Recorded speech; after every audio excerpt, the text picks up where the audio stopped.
All right, so this one says George finds a company that charges 59 cents per day for each $1,000 borrowed. Now, key per $1,000 borrowed. Now, if he borrows $3,000 for 60 days, what amount will he repay and what annual interest rate will he pay the company? All right, so let's kind of write this out. So he's going to pay 0.59 per day per $1,000. Okay, and he's borrowing $3,000 for 60 days. And so what we need to do is kind of figure out what he's getting for all his bills. So let's first look at interest. Okay, so he's borrowing 3,000, but it's per 1,000. So that's going to be a 3. So that's going to be the kind of your principal. Now, he's getting interest of 0.59 cents for every day, and he borrowed it for 60 days. So in this case, we don't have to divide because this is a per day thing and everything. It's not a per year. So that's really what we're looking at. 3 times 0.59 times 60.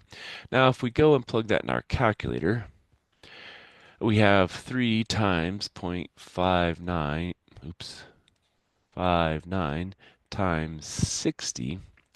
So that's $106.20. So that is how much interest, 106.20. Now, that means how much did he have to repay? So A is going to be 3,106. So this is going to be $3,106.20. So now what we need to do is think about, okay, now it wants the annual interest rate. So this is kind of the interest per day. Now we want the annual interest rate. So that means we're going to have to go back to our formula, A equals P times 1 plus RT, and plug in everything we know. Now we know A due to this. We know P, which is how much they borrowed. We know the number of days, but now we have to convert it to years. So that's going to be really 60 over 360 years. And we're going to solve for R. Okay, so now let's plug all that in. So we have 3106.20 equals 3,000 times 1 plus R times T, which is 60 over 360. Okay, now we can use algebra and do all this by hand, or let's use our handy little calculator and use the numeric solver. So if we do that, we go math, arrow up, solve that.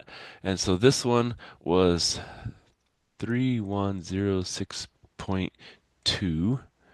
This one, let's insert, and that's going to be 3,000. And then we can delete those extra zeros.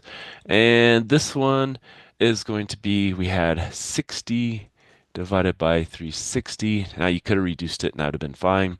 And when we get done, that should give us our rate. So now we just hit our graph and graph, and it looks like we get 21.24. And so that should be our interest rate. So here R is equal to 0.2124 or 21.24%. Okay. And so that would be our interest rate for the annual interest rate for this problem. Again, they gave it to us how much we're going to pay per day per $1,000 borrowed.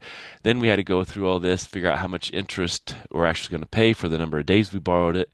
And then we could use our kind of our future value formula here and figure out how much it is going to be based on all that. And then we found out 21.24 is going to be our rate that it was borrowed on.